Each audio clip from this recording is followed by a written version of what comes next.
leading Britain's conversation. Cross Question with Iain Dale. Hello, good evening and welcome to Cross Question, LBC's weekly political panel debate show.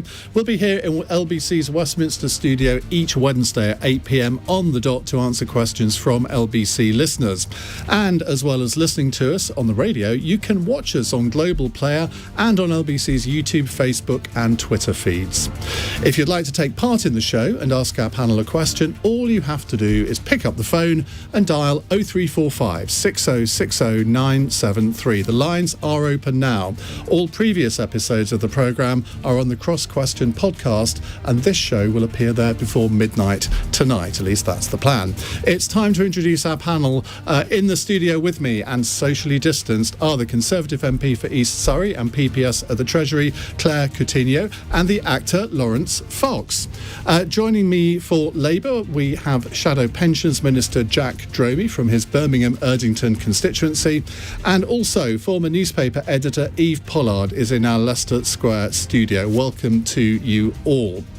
Now, normally I'll go to the first call at this point, but before we do that, last night Boris Johnson gave a prime ministerial address to the nation. Tonight, it's the turn of the leader of the opposition, Sir Keir Starmer. Good evening.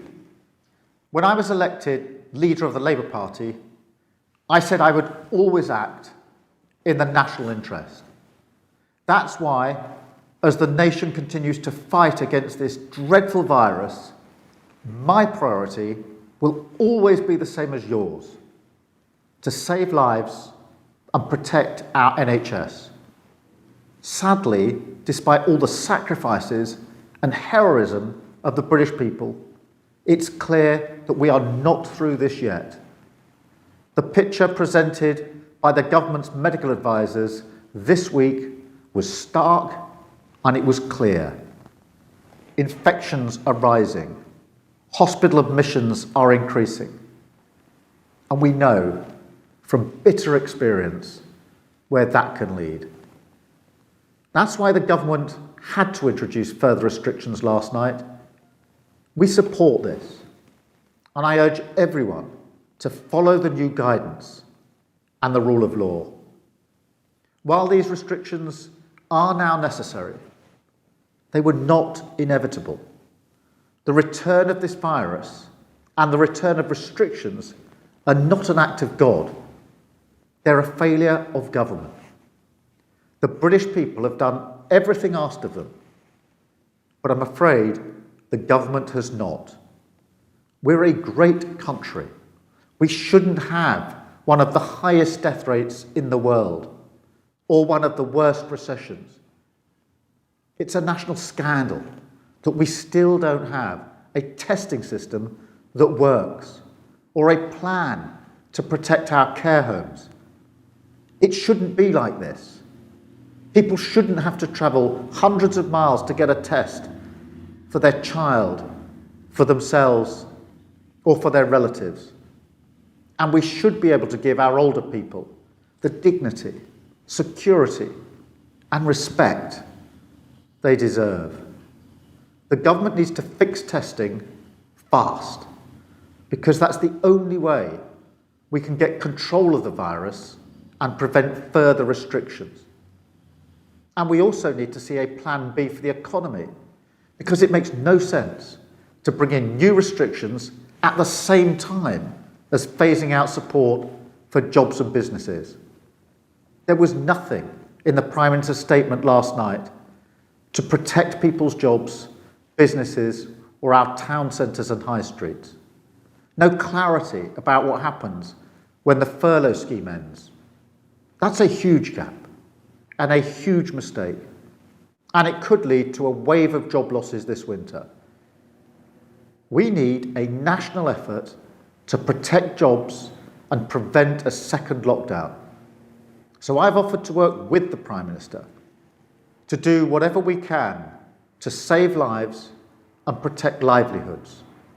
That offer remains open. My door is always open. The weeks and months ahead will be difficult. And I know that there's real frustration and anger about the mistakes that the government has made in the last few months. But we will get through this. The darkness will lift. A better future is possible for our country. A country built on the values that have held us together during this pandemic. Decency, fairness, opportunity, compassion, and security. A future where Britain is everything it can be. The best place to grow up in, and the best place to grow old in. That's the future I want for my children and for my country. That's why I do this. Together, we can build it. Sir Keir Starmer there, responding to Boris Johnson's address to the nation last night. Well, let's get some reaction to that from our panel here. Let's go to Claire Coutinho first, Conservative MP and Treasury PPS. The return of the virus is a failure of government. Difficult to argue with that, isn't it? Well, I mean, the one thing I would say is we're not the only country where this virus is starting to spread again. This is actually happening across countries all around the world. And if you remember the public health messaging that we heard at the beginning, it was always that we would probably expect a second wave in winter. So I would say it's quite tough of Keir, and he likes to say that he's being constructive, to say that the only reason the virus is spreading is the government, when clearly it's happening around the world. Well, to be fair to him, he has been quite constructive over the last few months, hasn't he? But he's constantly rebuffed at PMQs by Boris Johnson, who blusters his way through it without actually accepting that Keir Starmer is trying to be supportive. I don't think I've seen a lot of trying to be supportive from where I've been sat on the benches. I mean, I can give you an example. For me, obviously, I work with the Treasury, and I remember when we did the Eat Out to Help Out scheme, Labour's position on that was that this is just a meal deal. Why are we doing it? And they're yet to welcome it. So I think sometimes the constructiveness is more sort of discussed rather than actually delivered. Laurence Fox, what did you make of what you heard there? I think it's very difficult to do what Keir is trying to do, which is offer a message of hope while at the same time blaming people. And I think he should probably, if he wants to offer a message of hope, he should offer us a sustainable and proper way out of this situation, while understanding that this is what viruses do. And there's not, as far as I can understand, I obviously got my epidemiology degree on Twitter. As did we all. So as far as I can understand this, as much as this could be a second wave, it could also be the end of the first wave. I don't know. I find it very frustrating because obviously one has to be very reactive to a pandemic and all of this stuff. But I just need a slight, we will fight this virus in our hospitals and on the beaches type moment from somebody, because we did have a sort of never in the field of from Boris Johnson last night, didn't we? I know, but Boris is always saying never in the field of, isn't he? It's the Boris bluster, this is Boris's way. I wasn't totally into what Keir's doing. I think he's being duplicitous in a way.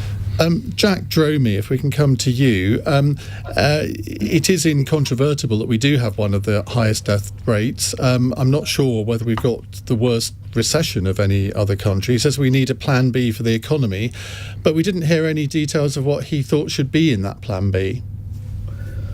Well, first of all, he, I think, throughout has acted rightly so in the national interest, accepting all of the proposals that the government have made in terms of necessary steps, despite the fact that some of those steps have been very unpopular.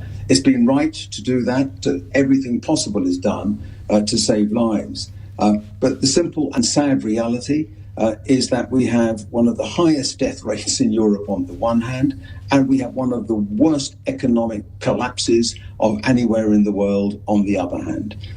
The whole process has been handled grotesquely by Boris Johnson. And you made a very good point, Iain, is that time and again he has reached out, Keir, to Boris Johnson to say, let us work together, sit down together in the national... What does that actually mean, though? What does that mean? Does he want to be part of a temporary coalition, a government of national unity or something?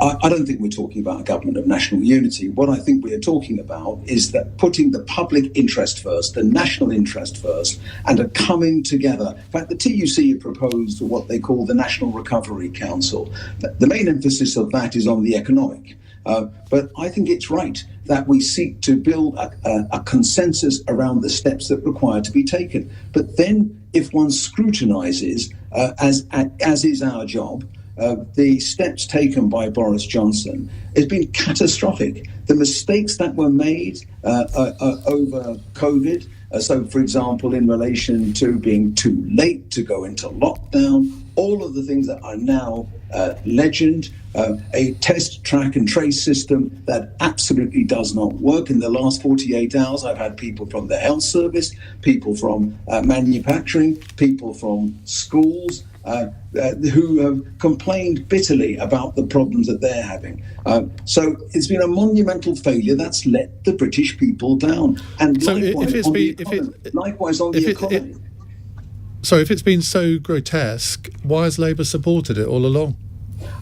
Supported the measures, for example, lockdown measures, and indeed the further measures that have now been announced to keep the public safe.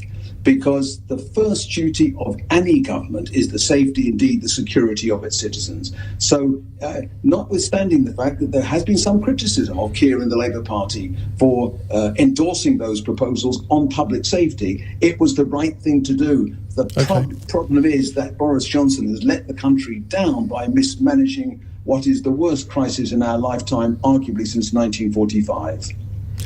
Eve Pollard, in the seat of power in the LBC studio in Leicester Square, what did you think of what Keir Starmer had to say there? Well, I'm slightly sympathetic to Keir Starmer because it must be very boring to finally become the leader of the opposition and have to do a virtual conference. And he obviously found that virtual conference went down quite well because it was full of stateliness and seriousness and saying we're under new management, we're quite different from the Labour leader before. And he's saying I'm supportive, and in some ways he has been very supportive in government. But I think, number one, everybody has a go about how many deaths we have. You cannot compare Britain to Sweden, where I did a lecture tour. There's nobody in Sweden by comparison to Britain. We have far more people. The same is true of France. France has much more land in between cities. It doesn't have many great cities, huge cities as we have. So we're not comparing like with like. I do think the test, track and trace system seems to be all gone to pits, and I don't understand why we didn't follow other countries' examples and just go to the American tech companies who seem to have set it up very well, because there does seem to be a problem in that. But the truth is, we always thought when the colder weather came, this virus would come back, and you just have to hear the figures today: 6,178 more deaths. It hasn't been that bad since the bad days before. I'm not deaths. No, infections. Sorry, cases. Well done. Sorry, well so done, sorry, Laurence. so sorry. I wrote it down very, Must go and see my dad. I'm trying to look at you and look at the camera at the same time.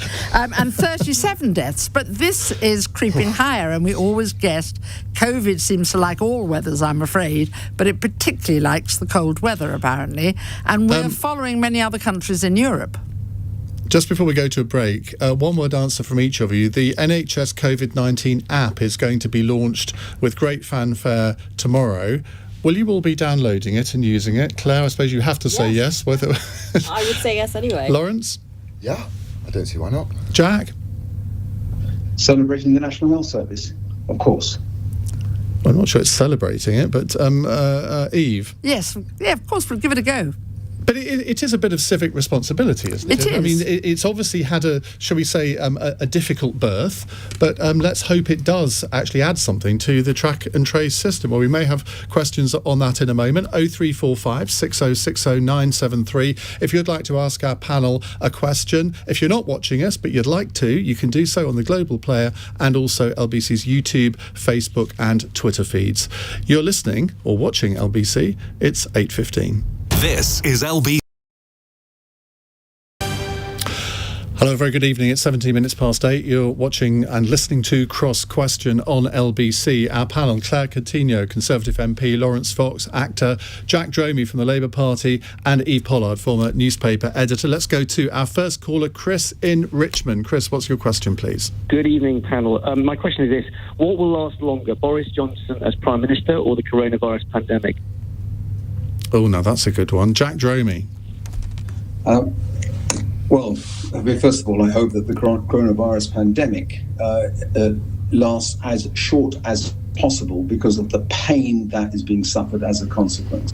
I don't want to make that kind of read across to Boris Johnson.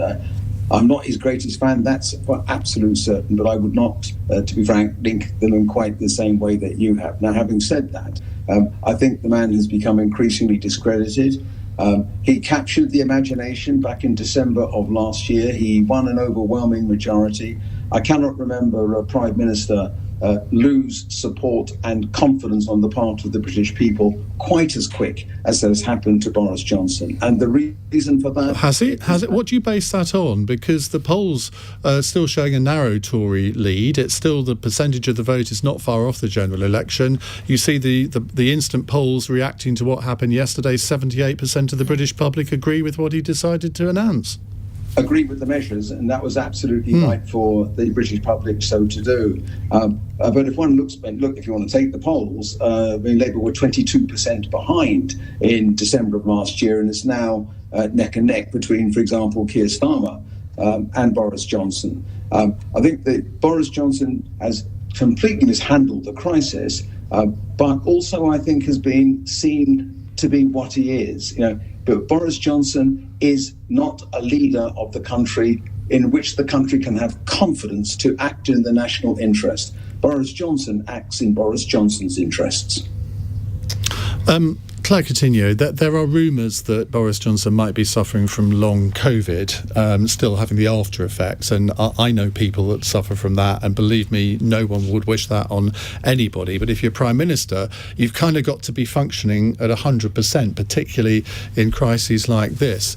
There is discontent on the Tory benches, isn't there? Well, I mean, I think the thing I would say is if you look at him at PMQ today, he was on absolutely fighting form, and everyone I spoke to on the Tory benches, thought it was a brilliant performance today. Overall, it's interesting that Labour say they think, this and they think that, but I think it's just another example of Labour being quite out of touch with the public, because actually when you go outside of London and you go and talk to people in different areas, there is a huge well of support for Boris. I'm assuming that you're going to answer the question by saying that Boris will outlive coronavirus. Well, I mean, because it would be quite a big news story if you did. Well, I very much hope so, because I hope coronavirus also goes away. OK. Eve Pollard. I think that actually Boris has he had a sort of weak time, but he just looked great this week in that he does look like he's making decisions. We saw them all at the weekend, spending hours discussing what they should do. Then out came Whitty and Valence, and he reacted yesterday by going straight forward and saying, we've got to do this. And he may well have to go further, because there is we all slightly relaxed in the summer. We did. We started to go, I don't mean we went out, we behaved properly, we did everything we were supposed to do. But the good weather and being in the garden, being in the parks, you saw lots of people in the parks, all behaving perfectly. We almost forgot. We didn't quite forget, because I'm actually shielding somebody. My husband's not too well at the moment. But we relaxed. And now it's come back with this force. And I think most people say it's a nightmare job. It's a terrible thing that he's having to deal with. Any Prime Minister would have a nightmare. And I think most people are supportive of him trying to get rid of this pandemic and trying to save people's lives. And then there are strange things we still don't know about this disease. My son had it in February before we knew it was COVID. He was told yesterday he has no antibodies left. So it's really something that is quite scary, this thing. Laurence. I think it's a very unenviable position to be in charge during the middle of something like this. So I think well, and also, as far as I can tell from my degree in epidemiology from Twitter, they've never invented a vaccine for a coronavirus that works, have they? So one imagines that coronavirus is going to be around longer. I feel for Boris. I find it really sad, actually, when the opposition sit there and use this horrible catastrophising language, because, this virus doesn't care which political party you're part of. So, to attack and use this very, disastrous, monumental, catastrophic language is like, well, who's that helping in the end of the day? Chris in Richmond, answer your own question. Well, I think the coronavirus pandemic will probably last a lot longer than Boris Johnson's premiership. I don't envy him, but I have to say, I watched last night, not a single word about testing, which frankly, Claire, I find shameful. There is a scandal that 250,000 tests are sitting there waiting to be processed. People got to get the tests they need to go back to work, and not a single word of it yesterday. And he's got to stop promising the moon on a stick and not being able to deliver it. And the other thing is he's got to start taking ministerial accountability. Why has Gavin Williamson still got a job, Claire? Please tell me. Lots of people that is going off the subject, which we're not going to do. Jack Dromer, you wanted to come back on what Laurence was saying. Yes, well, first of all, Eve's point about we relaxed, not least because of the messages from government to relax. Secondly, throughout the period, spring going into the summer, when we badly needed to get it right in terms of a test, track and trace system, we've had an utter fiasco that has let the British people down. And thirdly, Laurence, when you say that we shouldn't be critical, can I just tell you one story from my constituency? I didn't say we shouldn't be critical. I criticised the language that you used. It was unhelpful and non-constructive. So you hear the real world out there. Jean Beattie and Charlie were married for 62 and a half years. He died in a care home in Birmingham because what happened was that thousands of people with COVID infections back in the spring were taken out of hospital environments and put back into care homes, as a consequence of which thousands died. So forgive me if I say this, there has been very serious consequences. And if you were to see the kind of pain, like, for example, Jane Roach from my constituency, who's Thank you very much for telling me about the real world. I buried my mother in this pandemic. 5 days later.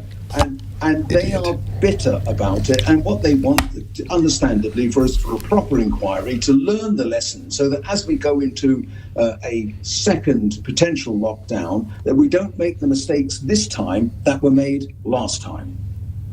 Do you want to respond? Well, what's the point in patronising me about what the real world is like? As I just said, I buried my mother during this pandemic. I don't wish to walk around turning around to people and emoting about it and trying to make political points about it. I wasn't criticising that. I was criticising your choice of language. And what people want is leadership, positivity and future. That's what people want to be presented with. They don't want to be presented with all of this language. It doesn't help anyone. You're scoring political points. For what reason? It doesn't make any difference. Chris, thank you for your question. Let's move on to an entirely different subject now with Martin in Barnsley. Martin, what's your question, please? Good evening, panel. I want to know how Keir Starmer's going to beat Nicola Sturgeon in Scotland, and is he right not to rule out a second Scottish referendum? Well, he's got to overtake the Conservatives before he can beat Nicola Sturgeon in Scotland, I guess. But he has said today that he's failed to rule out approving of a second referendum, which I think among Labour unions in Scotland is going to be quite an interesting discussion, to put it mildly. Eve Pollard, let's start with you. Well, as you say, he's got to win an election to beat Nicola Sturgeon. And also, Nicola Sturgeon keeps saying she wants this vote. But frankly, I mean, the Prime Minister constantly says, you had a once-in-a-generation vote, you didn't win, we can't keep having votes on independence. And frankly, I think the country's got quite enough to worry about now, apart from this. But it does seem that he's trying to tilt at windmills that really shouldn't be bothering about at the moment. Claire, now a slightly strange question for you to answer. How can Keir Starmer beat Nicola Sturgeon? I guess the task is for the Scottish Conservatives to beat Nicola Sturgeon, given that they're in second place ahead of these elections. But if you don't, and the SNP get a majority, surely that would be a mandate for a second referendum. Well, I mean, I think, I fully disagree with Keir on this, and I think Keir has become a bit of a serial referendum denier. I mean, we saw this with Brexit, right? We had a referendum, he didn't like the result, he wanted to have another one. I mean, when we had that independence referendum, we said this is once in a generation, and I don't count a few years as a generation, personally. So do you think that the unionist parties in Scotland need to come together, though? Because there will be, given what he said today, there will be Labour supporters who think, well, I need to vote for the party that I think can beat Nicola Sturgeon, and is that Labour in third place? That's an opportunity for you, isn't it? Well, I mean, as you said, the Conservatives, who of course are a unionist party, are the ones in second place. So obviously I would urge any Scottish people listening to vote for the Conservatives. But I do think if he wants to make a case in Scotland, the thing that Labour needs to do is be present, right? They really haven't been present in Scotland at all. And I think for someone who's been talking about sort of patriotism and security and all of these quite, national issues this week, it's interesting that they have not had much to say on the union. Martin, you're actually a week early in your question, because we have Richard Leonard, the Scottish Labour leader, on the show next week, so you won't want to miss that. Jack Dramey, this is a real challenge for Labour, isn't it, in Scotland? Do you think that Keir Starmer's made the right decision today not to rule out a second referendum? I don't think he's looking for a second referendum, but the situation is immensely difficult. And in all honesty, I remember Scotland when I fought some great industrial battles in Scotland, for example, against the closure of Forsyth Dockyard, when there was complete Labour hegemony in Scotland. And it is extraordinary how over the years, trust and confidence in the Labour Party ebbed away. And there's no question of it, there is a massive challenge to the Labour Party in Scotland. Now we have to rise to that challenge. Incidentally, there's also a challenge to the Conservative Party, because one reason the SNP have done so well is because of that anti-Tory feeling in Scotland. Going forward at the next stages is that I don't think we should set out down the path of the breakup of the United Kingdom. I think at a time like this, with the massive economic, social and health problems facing our country, that we best stand together. Now, that you have an intelligent debate around this, and I think Keir is encouraging that to happen. You have an intelligent debate, yes, but that you set out to embark down the road of the breakup of the United Kingdom, no. But there are people in your party who, this isn't how they would describe it, but they kind of think Labour needs to become a bit of an SNP light, to sort of tip a wink at independence, and that's the only way to get people back from the SNP. I suspect that's not your view. No, I understand some of the points that lie behind that, because again, if we're being very frank, Paul, is that from that era that I remember vividly, of Labour hegemony in Scotland, what the SNP did was to capture really quite brilliantly the sort of social democratic nationalist zeitgeist in Scotland, and they outflanked the Labour Party. Now, we've got to learn some profound lessons from what has happened, but is our preferred outcome the breakup of the United Kingdom? No. Okay, Laurence. I think for Keir Starmer to beat anyone at anything, he's probably going to have to not go on national television and label the entire country and union racist, which is what he did last night. How? Well, that's what he said. He said he was challenging systemic racism in England and structural inequality and stuff, which is part of the critical race theory. Any structural inequality is a result of racism. It's essentially what he was saying last night on the thing, and he should probably get off his knees. Okay, well, you're referring to when he took the knee in his office. Right, Martin, what's your own diagnosis? Well, if he has a Scottish second referendum and they get independence, the left side of politics have just robbed themselves of 55 seats, so therefore Boris Johnson's majority would work out at about 130. So therefore, Labour will never win again. And what a brilliant campaign slogan, vote Labour, get Nicola Sturgeon. And she terrifies voters down here. So it must be. Well, Claire Coutinho would be happy. Permanent Conservative government. I guess you ought to be in favour of Scottish independence on that basis. I'm afraid I'm a passionate unionist. So no. Martin, thank you very much indeed. Right, we'll come to more of your calls in just a moment. You're listening to LBC. I'm Iain Dale. It's Cross Question. It's 8:32. Serena Farrow has the LBC News headlines. The Labour leader, Sir Keir Starmer, reply. Cross Question with Iain Dale on LBC. It's 8:36 on LBC. A quick plug for the For the Many podcast, which I record every week with Jackie Smith. We did an emergency podcast today. We brought back the Wednesday podcast. You can download it wherever you get your podcast from. Let's go to our next caller, although let me reintroduce my guests first. Claire Coutinho, Conservative MP, the actor Laurence Fox, the Labour MP Jack Dromey, and the former newspaper editor Eve Pollard. Ashish is in Croydon. Ashish, what's your question, please? Welcome. The question is, should the word empire be removed from MBE? Now, I don't know why, but I'm going to go to Laurence first. Hi. In my view, absolutely. Yeah, I think it should. I think we've got this very old narrative going on in the conversation going on in our country that is that the world was fine, everyone was really nice to each other, then the empire came along and everything went wrong, and now we have to, that it was the sort of genesis of bad behaviour, but there were some interesting and useful things to do with the empire, like exporting democracy around the world and our language and all of these things. I believe we're custodians of these things, and we need to look back on our past and learn from it rather than trying to obliterate it. So you think the word empire should stay in... 100%. That's just my view.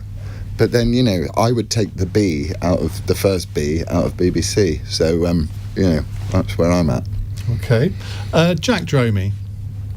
Well, I take the opposite view. I'm proud that we have the finest public service broadcaster in the world, alongside, of course, LBC in the British Broadcasting Corporation. And I Neatly think, done. With the greatest of respect, Laurence, by the way, I fundamentally object to you somehow depicting Keir Starmer as being a racist or feeding racism, is that you've got to face up to a simple reality, which is, I'm proud of this country. I'm proud of what our country has achieved over so many years. But to be in denial about the problems to this day, on the one hand, of the second-class status of too many of our citizens simply because of the colour of their skin, or on the other hand, to be in denial of the hurt caused to black people by what happened in the name of this country when we were an empire and engaged in the slave trade. I think it was an utterly shameful part of our history, and the best thing to do in terms of our history is to celebrate what is good on the one hand. So, for example, when our country came together to defeat... we ended the slave trade. Do we celebrate that? To face up to white British people, on the other hand, and not brush that under the carpet. What good, though, would taking the word empire out of that? And if it's such an important thing, why didn't it happen under 13 years of Labour government? Well, I'm not sure that particular proposal is top of Labour's priorities, but what I want to do is to take head on this nonsense, which says that somehow we should not face up to the fact that to this day in our country we have the unacceptable in terms of racism and prejudice, and that in our history most people had nothing to do with it, but in our history there were terrible things that were done in the name of the British Empire, and going back to the days of the slave trade in particular, it's a matter of shame. And so I warmly welcome the fact that at last we're facing up to this, and it's widespread now across society. All right, Claire. So, I used to work in social justice issues. I massively care about inequality in this country. And when I think of those disadvantaged people that I worked with, I cannot think a single one of them who would be helped by us removing the word empire. I mean, what does this do? What does this change? And, I think when we talk about the shame of the empire, I think I'm the only one on the panel, I would say, whose ancestors probably lived under the empire in India, which is where my parents are from. I think that we never talk about the other side of it. We don't talk about William Wilberforce. We don't talk about the fact that we ended slavery, that we campaigned across Europe. We give a very one-sided view, which is filled with shame of this country, when actually we were one of the leading lights to end some of these practices. But do you think that empire is properly understood? Is it taught properly in our schools, for example? Yeah. Do we have a sort of rather rose-tinted view of the British Empire? I mean, I think most people probably don't spend a great deal of time thinking about the empire. But should we not? I mean, we learn about the causes of the Second World War. No, so should we not be learning about our own history? So I totally agree. And, schools can teach it now, and I think it's quite right that we teach people an integral part of the history. And I'm really for that. And, I've done a lot of reading on it. And, I think it's very much the case that we should educate people as opposed to obliterate things from history. Eve Pollard. I sort of agree with Claire. I think if it offends people, and if it really does, I think it's rather like Land of Hope and Glory. I remember having a discussion just like this and saying, actually, you should really listen to the words because they're about freedom. They're not about creating slaves, and there should be a national discussion. What I sort of object to is people sort of come along, and it's the Twitter noise, isn't it? It's the loudest voice that says we should get rid Laurence of our... has got a degree in that. Well, I've got a degree in offending people. Yeah, but I mean, on Twitter, it's. If it really offends people, then we should have a national discussion. I also agree that there should be more education about the bad bits of the empire and the good bits of the empire. But, we're probably doing things right now that our grandchildren and great-grandchildren will disapprove of. Lessons are learned. History is history. And if you obliterate it, then people won't remember anything. They won't remember the good or the bad, and eventually they won't remember the good either. I mean, I don't care that much, but I mean, I just think it's just too easy to say, let's get rid of it. Is it right, Laurence, to judge people from the 18th century by the standards that society holds nowadays? Absolutely not. Because as was so brilliantly pointed out, it probably, when they invent some genetic meat substitute, which we'll all be eating in 50 years from now, they'll be tearing down the statues of those that massacred pigs and cows. It's ridiculous. I'm again listening to Mr. Dromey, who I imagine we're probably not going to go out on a date at any point. I'm sure he'll be relieved by that. I'm so utterly and totally fed up with this nation hating, and I'm so utterly fed up with not looking. He doesn't hate the nation. He hates the nation. He hates that. He can't bear it. You can't bear it. He's ashamed of the nation, and he thinks the BBC is good, and the BBC is ashamed of the nation as well, and we're just being told relentlessly how dreadful we are. You use the word shame. It's a shame. And it's like, well, it was a shame 200 years ago. It's not a shame now. We solved slavery. Jack? Well, I think that's fundamentally wrong. My dad came as a navvy from County Cork in Ireland. He arrived in London and couldn't find lodgings because on the windows of lodging houses was no dogs, no Irish. He then joined the British Army in the Second World War and fought for our country. He's been proud of his Irish background, proud of his British identity, sadly now dead, all his life. Not to face up to the ugly in our history is fundamentally wrong. Do you see those signs now? And this idea about the slave trade had somehow good aspects to it. This was millions that were... No one said that. Come on, got a good aspect. Well, I was just saying we solved that. England played a crucial part in ending the slave trade. They did. So why don't we teach our children that and teach them that slavery was appalling, rather than just teach them to be ashamed of the very country that they're going to have to grow up and thrive in? It's appalling. It's got to stop. You're objecting to those who were challenging learning precisely those lessons, and that is fundamentally I've not said that. I've not objected to anything. Those lessons need to be learned. Millions were... I agree with you. Many were... I agree with you. On that note of agreement, let's... Okay, Jack, let's get a quick word from Ashish, who asked the original question. A very spirited discussion there, Ashish. Answer your own question, please. Okay, all empires around the world did evil things. The Ottoman Empire massacred millions of Armenian Christians. So every empire has its good and bad points. I just think since the Black Lives Matter movement has started, with very noble intentions, it's gone AWOL, it's gone uncontrollable. Now they want Winston Churchill statue taken down. They want, Land of Hope and Glory lyrics taken down. What's next? The Queen can't wear the crown because the Kohinoor diamond in the crown was stolen from India? I mean, what is next? Quickly, Eve, you want to come in? Well, I only want to say all my grandparents were murdered by the Nazis for the obvious reason. And every single country has done appalling things, still are doing appalling things. Actually, if you read about things going on in the Middle East, in Africa, there are lots and lots of countries who would long to be having this discussion about what we are going to do and how we should name things and all the rest of it. I agree with Jack. Education's terribly important, and we probably don't educate our kids enough about what we have done in the past. But history is history, and you cannot compare what happened 200 years ago, probably even 100 years ago, to what will happen now. And as I say, our grandchildren and great-grandchildren will be horrified we're using fossil fuel in cars and eating meat and all sorts of other things we've never heard of. We have to progress, but we have to progress together and united. This is a great country, and all I hear is moans about it instead of saying, out there, London is full of cars, taking people to dinner. I think that's good because hospitality has to survive. I'll be interested when I go back if all those cars are off the road and everybody's in at 10 o'clock. Well, that's next week's phone-in, probably. We'll have more from our LBC.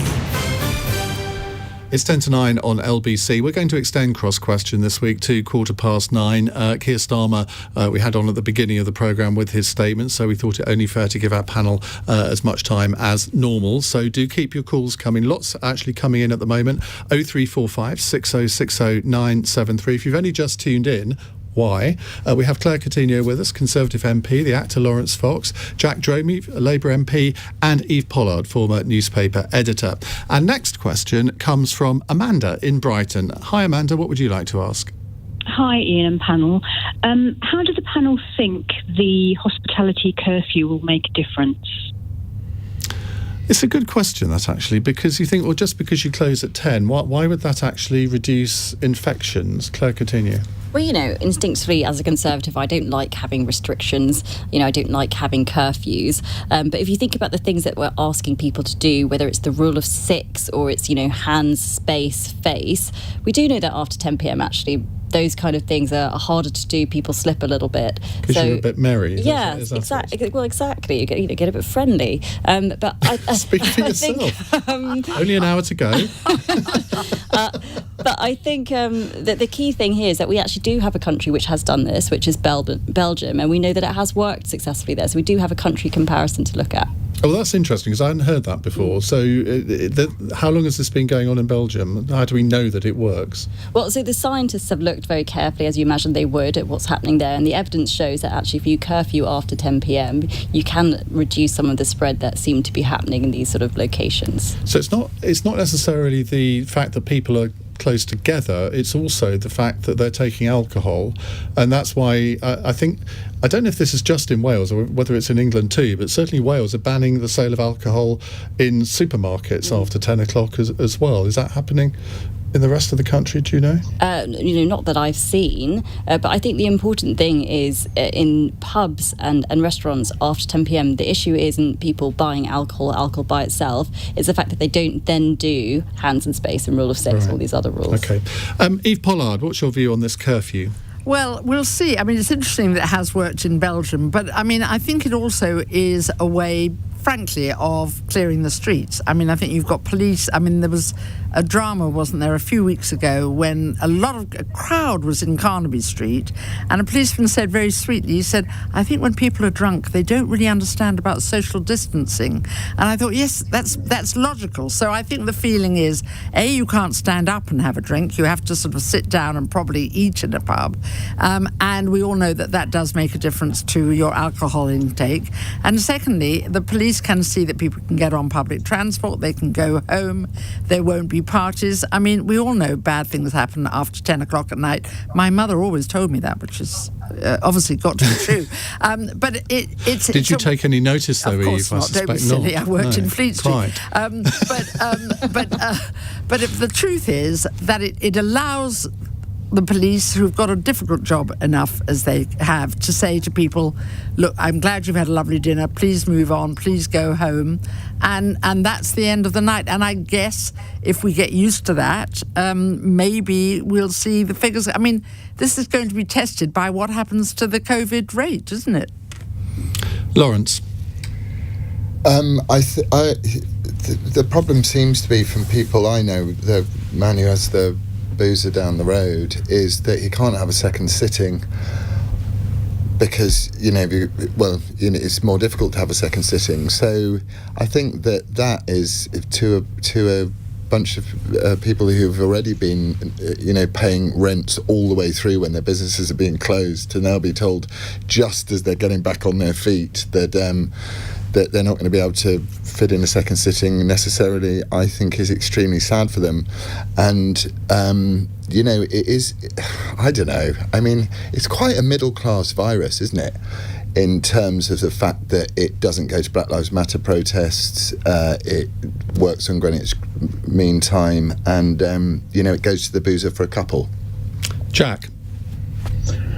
Well, 3 points. I mean, first of all, I think that this step, like the other steps announced yesterday, have to be supported. Only time will tell, Iain, if it goes far enough, but I think it has to be supported.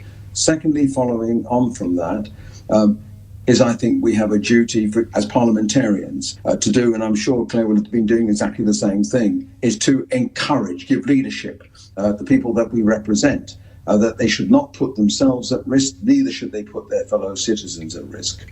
But then thirdly, there are significant problems that arise. I mean, they range from, on the one hand, enforcement by the police service, and there's a lively debate going on about how best that is managed, to, on the other hand, the consequences for workers and for businesses of this. And there's no question of it. There are significant consequences, and that's why it's right that one has, and on a continuing basis, measures in place that help. And that's why I hope that when the announcement is made by the Chancellor tomorrow in terms of what, for example, follows the job retention scheme, that will have continuing employment support, because that will be key, not least because of the impact of measures of this kind.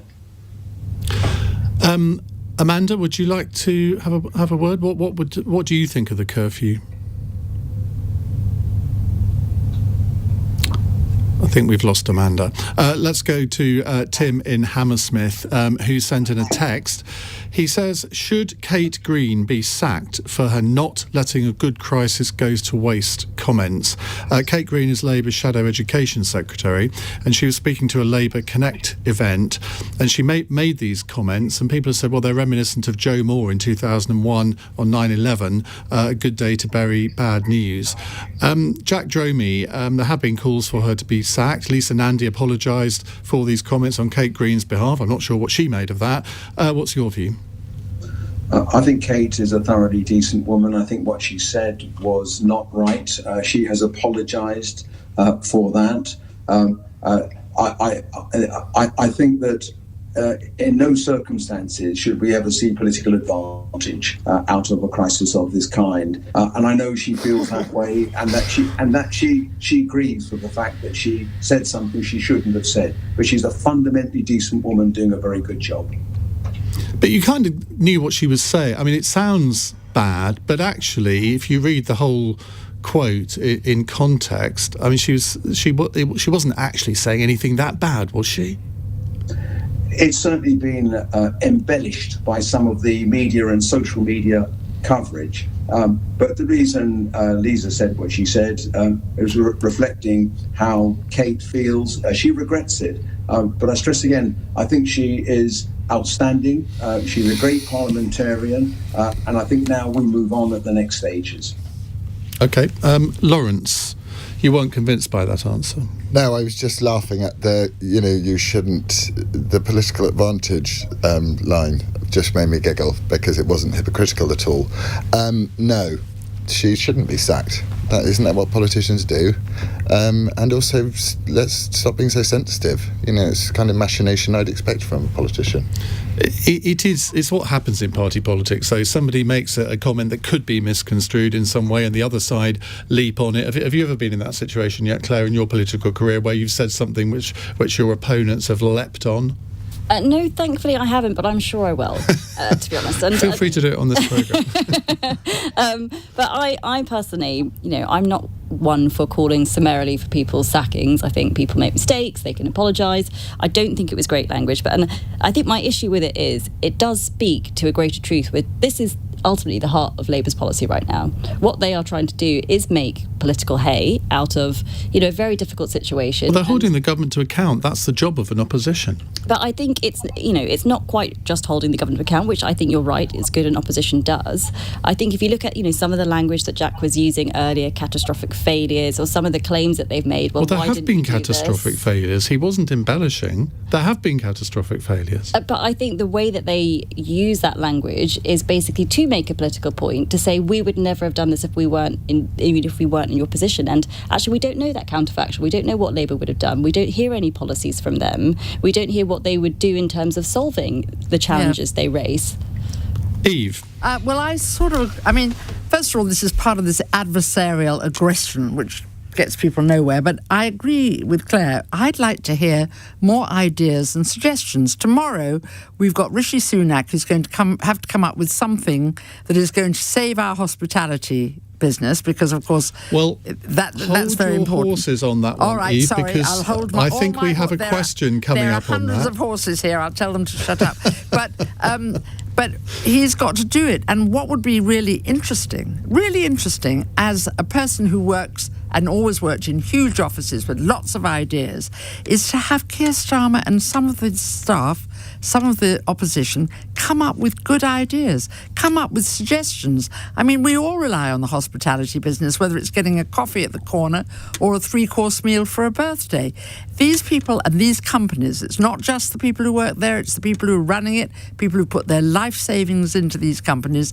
They need to be looked after. Okay. Aviation, all sorts of others. I've got my horses getting restive. Sorry. Not at all. We look forward to a bit more because we're extending Cross Question till 9:15 this evening, so keep your calls and questions coming. You're listening to LBC. It's 9 o'clock. Hello, a very good evening. It's 9:04. We've got a specially extended Cross Question tonight until 9:15. With me in the studio in Westminster, Laurence Fox, the actor, Claire Coutinho, Conservative MP, and in the seat of power in Leicester Square, it's Eve Pollard, and Jack Dromey joins us live from his constituency in Birmingham. So let's go to another caller. David is in Enfield. David, hi, what's your question, please? Good evening, everybody. How would the panel advise the Chancellor to restore balance to public finances? The budget deficit this year is going to be around £300 billion, and the national debt now exceeds £2 trillion, which is the highest level since the war, and exceeds our national income. Would they increase taxes? Would they increase taxes, or would they extend the period of austerity? Claire, well, obviously we've got the statement from the Chancellor tomorrow. I'm sure you're going to tell us exactly what he's going to say, not. But David makes a very fair point there. Rishi Sunak has been very popular so far because he's been handing out the sweeties, but he's actually going to have to take them back again at some point, isn't he? Yes, and he's been very candid about this, because obviously we have spent a lot of money this year, and I think for any Conservative, you would never have expected to spend this amount of money. But actually, if you look at everything that everyone said, we had to do that. We were in a pandemic. It was really important that we tried to preserve as much of the economy as we could, and we tried to do that in as fiscally as reasonable a way as we can. But over the long term, it is really important that we do have sound public finances. You say as reasonably as you can, but we heard today that 5% of the DWP budget is being wasted either because of waste or fraud, and that's a hell of a lot of money, isn't it, that's being wasted there. We know that £3.5 billion has been either falsely claimed or wrongly or fraudulently fraudulently claimed through the furlough programme. That's not being careful with public money, is it?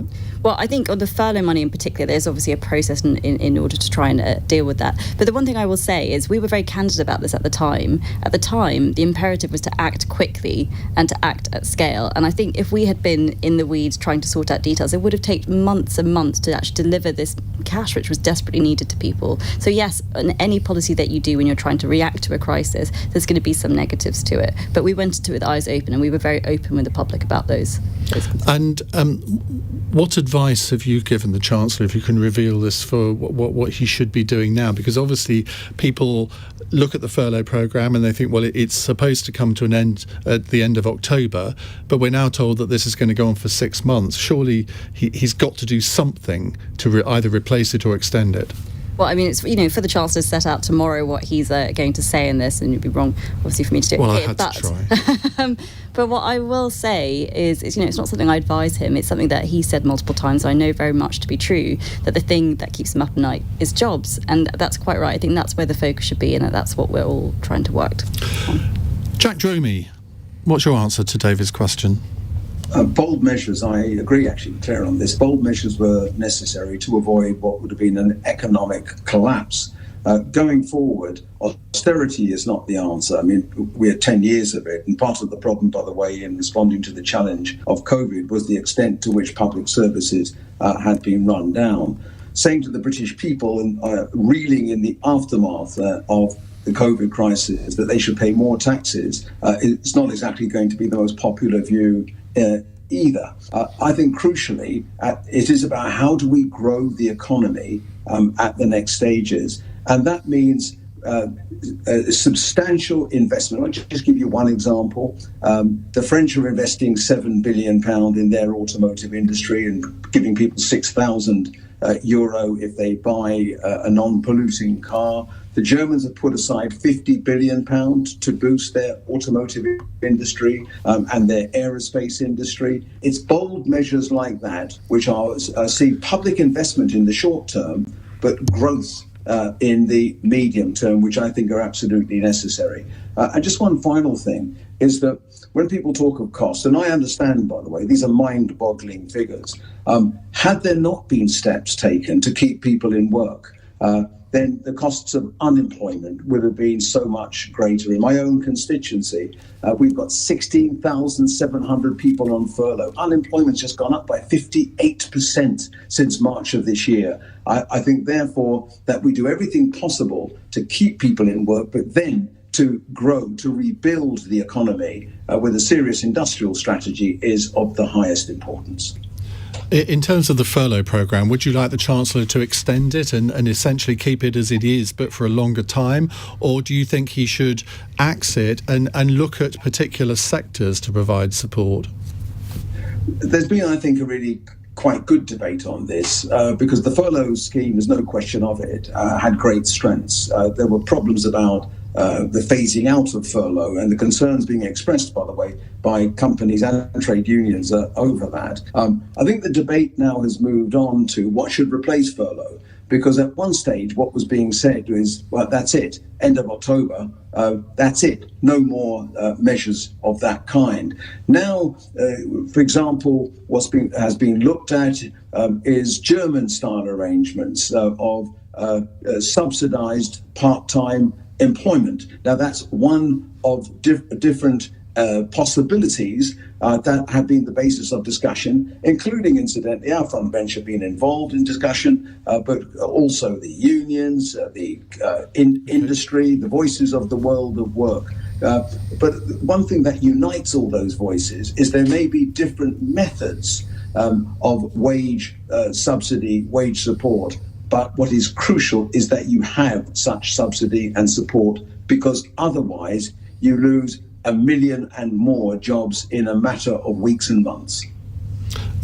Eve Pollard, what do you think the Chancellor either should do or will do tomorrow, and will it be enough? Well, enough is quite hard to say, and I imagine he'll allow himself some leeway to change things. I think if the furlough system is open to such fraud, he might rethink that, and I think that Jack's mention of the bonus system, the subsidised part-time employment, might well come in. And I think certain sectors, without doubt, need help before all others. I mean, I think that you've got to look at things like hospitality, you've got to look at aviation, you've got to look at retail, which of course is down the tubes really, because we're all ordering everything online.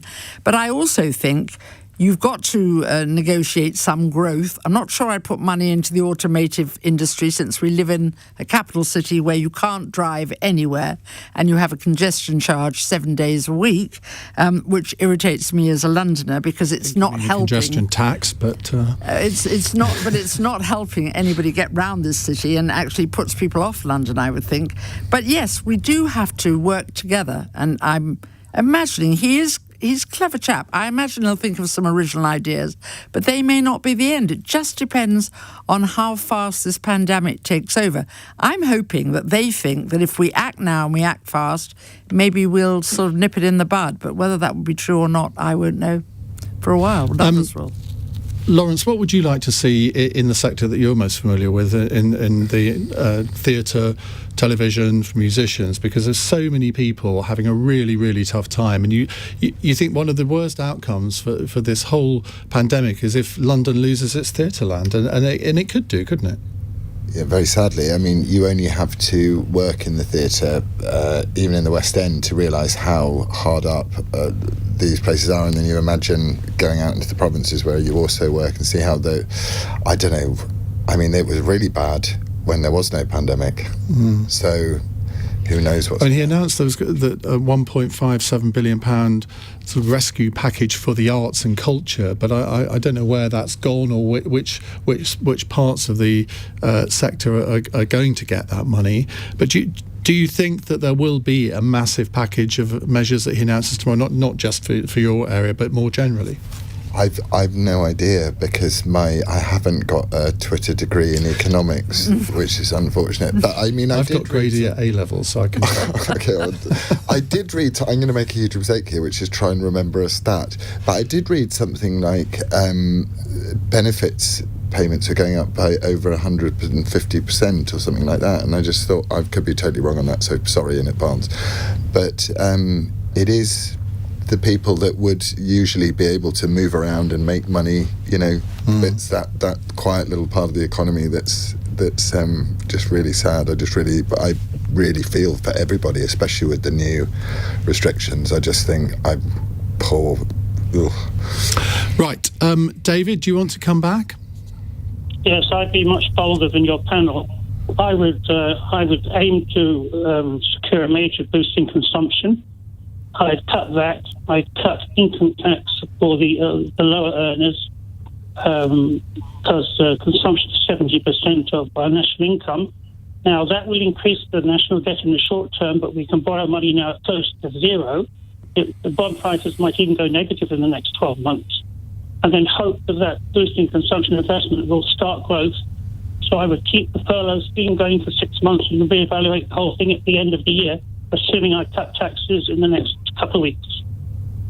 Well, maybe you should be Chancellor, David. Thank you very much indeed for that diagnosis. A final text question from Dennis in East Ham, who says, Harry and Meghan have been named two of the most influential people in the world. Who in public life has the biggest influence on you? Laurence. Does public life...